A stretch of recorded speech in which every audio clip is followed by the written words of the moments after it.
Hello दोस्तों, good evening. Are के and RJ classes में आपका स्वागत है। तो आइए दोस्तों, आज का सेशन शुरू करने से पहले कल के करंट अफेयर्स पर डालते हैं एक नज़र। सभी घरों में ई वाहन चार्जिंग स्टेशन स्थापित करने वाला दुनिया का पहला देश कौन बन गया है? तो दोस्तों, इंग्लैंड। देश की पहली लग्जरी बस सेवा की शुरुआत किस शहर में हुई है? तो दोस्तों, श्रीनगर।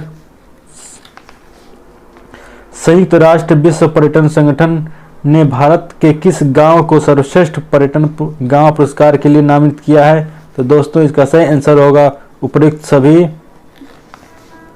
हाल ही में राष्ट्रपति रामनाथ कोविंद द्वारा किस आईएनएस को राष्ट्रपति रंग पुरस्कार से सम्मानित किया गया है? तो दोस्तों, ऑप्शन सी, आईएनएस हंसा। हाल ही में उत्तर प्रदेश के किस शहर में राजा महेंद्र प्रताप सिंह विश्वविद्यालय की आधारशिला रखी जाएगी? दोस्तों, इसका सही आंसर होगा सी, अलीगढ़।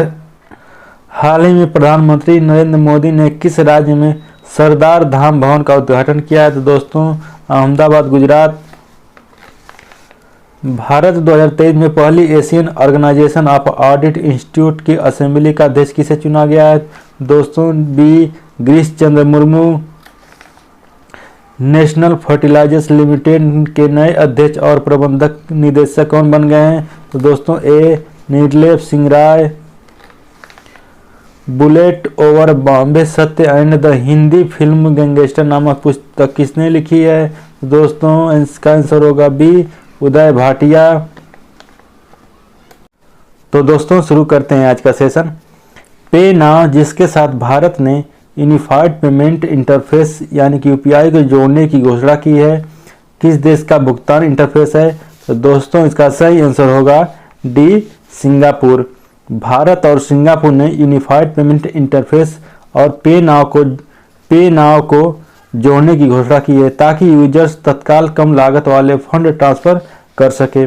भारतीय रिजर्व बैंक, आरबीआई और सिंगापुर के मौद्रिक प्राधिकरण एमएएस द्वारा दोनों देशों की तेज भुगतान प्रणालियों को जोड़ने की परियोजना की घोषणा की है। यह लिंक्ड भुगतान इंटरफेस 2022 तक चालू होने की उम्मीद है। इटालियन ग्रांड प्रिक्स 2021 किसने जीती है? तो दोस्तों, इसका सही आंसर होगा ए, डेनियल रिकियार्डो। जो डेनियल रिकियार्डो हैं, यह ऑस्ट्रेलिया से बिलोंग करते हैं। इसमें जो एल नोरिस हैं, यह दूसरे पायदान पर थे और वाल्टर बोटास यह तीसरे पायदान पर रहे। किस देश ने रक्त परीक्षण का दुनिया का सबसे बड़ा परीक्षण शुरू किया है, जहां वे 50 से अधिक प्रकार के कैंसर का पता लगाएंगे? तो दोस्तों, इसका सही आंसर होगा सी, यूनाइटेड किंगडम। यूनाइटेड किंगडम की राज्य द्वारा संचालित राष्ट्रीय स्वास्थ्य सेवा एनएचएस ने रक्त परीक्षण का दुनिया का सबसे बड़ा परीक्षण शुरू किया है, जहां वे 50 से अधिक प्रकार के कैंसर का पता लगाएंगे।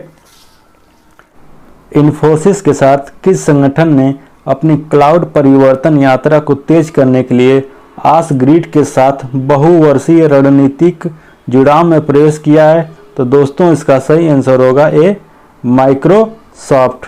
इन्फोसिस और माइक्रोसॉफ्ट ने ऑस्ट्रेलिया के पूर्वी तट पर बिजली के सबसे बड़े वितरण आस ग्रिड के साथ एक बहुवर्षीय रणनीति जुड़ाव में प्रवेश किया है ताकि अपनी क्लाउड परिवर्तन यात्रा को तेज किया जा सके और आस ग्रिड को एक प्रमुख डिजिटल उपयोगिता के रूप में स्थापित किया जा सके। प्रख्यात लेखक अजीज हाजिनी, जिनका हाल ही में निधन हो गया, वे किस राज्य केंद्र शासित प्रदेश से थे? दोस्तों, इसका सही आंसर होगा ए, जम्मू और कश्मीर। जम्मू और कश्मीर के प्रख्यात लेखक अजीज हाजिनी का हाल ही में निधन हो गया। वह एक कश्मीरी लेखक, कवि, आलोचक और संगठनकर्ता थे। उन्होंने जम्मू और कश्मीर कला, संस्कृति और भाषा अकादमी के पहले सचिव के रूप में कार्य किया था। हाल ही में गुजरात के मुख्यमंत्री के रूप में किसने शपथ ली है? तो दोस्तों, इसका सही आंसर होगा बी, भूपेंद्र पटेल जी। जो गुजरात के राज्यपाल हैं, आचार्य देवव्रत जी ने गांधीनगर के राजभवन में उन्हें शपथ दिलाई। भूपेंद्र पटेल जी विजय रूपाणी के इस्तीफा देने के बाद 13 सितंबर को गुजरात के मुख्यमंत्री बन गए। सेंट्रल कोलफील्ड लिमिटेड में ओपन कास्ट खदान में काम करने वाली पहली महिला उत्खनन इंजीनियर कौन बनी है? तो दोस्तों इसका सही आंसर होगा ए शिवानी मीना जी। शिवानी मीना IIT जोधपुर की पूर्व छात्रा, कोल इंडिया शाखा CCL में एक ओपन कास्ट खदान में काम करने वाली पहली महिला उत्खनन इंजीनियर बन गई हैं। वह CCL की रजरप्पा परियोजना में तैनात होंगी, जो कोयला खनन दिग्गज के महत्वपूर्ण उद्यमों में से एक है। लेबनान के नए प्रधानमंत्री के रूप में किसे नियुक्त किया गया है? तो दोस्तों इसका सही आंसर होगा बी नजीम मिकाती। जो यह नजीम मिकाती हैं, लेबनान के सबसे अमीर आदमी हैं जो देश के प्रधानमंत्री बन गए हैं। उन्होंने यह पद इससे पहले 2 बार भी प्रधानमंत्री रह चुके हैं। इनसे पहले लेबनान के प्रधानमंत्री हसन दियाब जी थे, जो वहां पर 2020 में विस्फोट होने के बाद अपने पद से इस्तीफा दे दिया। मोरक्को के प्रधानमंत्री के रूप में किसे नियुक्त किया गया है? तो दोस्तों इसका सही आंसर होगा ए अजीज अखनौज जी को। मोरक्को के राजा मोहम्मद जो छठे national rally of independence party के अजीज अखनौज को प्रधानमंत्री नियुक्त किया है और उन्हें सरकार बनाने के लिए कहा है। 8 सितंबर को हुए संसदीय चुनाव में RNI सबसे बड़ी पार्टी बनकर उभरी है, जिसने एक मार्गदर्शक एक देश का नेतृत्व करने वाली Islamic justice and development party को पराजित किया है। Human rights and terrorism in India पुस्तक के लेखक कौन है? तो दोस्तों इसका सही आंसर होगा सुब्रमण्यम स्वामी। भाजपा सांसद सुब्रमण्यम स्वामी ने human rights and terrorism in India नामक पुस्तक प्रकाशित की है, जिसमें बताया गया है कि कैसे आतंकवाद का मुकाबला उचित प्रतिबंधों के भीतर मानव कल्याण और मौलिक अधिकारों के साथ किया जा सकता है, जिसे संविधान द्वारा अनुमत और सर्वोच्च न्यायालय द्वारा बरकरार रखा गया है। आज की यानी कि 15 सितंबर की महत्वपूर्ण घटनाएं।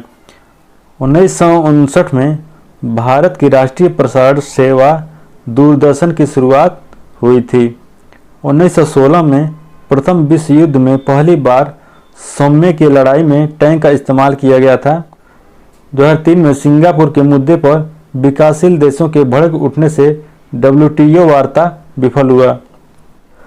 1861 में मुचगुंडम विश्वेश्वरैया जी का जन्म हुआ, जो इंजीनियर, वैज्ञानिक और निर्माता थे, और इन्हीं के नाम पर अभियंता दिवस यानी कि इंजीनियर दिवस मनाया जाता है।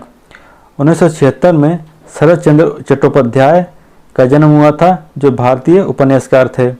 1905 में डॉक्टर राजकुमार वर्मा जी का जन्म हुआ था, जो भारत के प्रसिद्ध हिंदी साहित्यकार थे।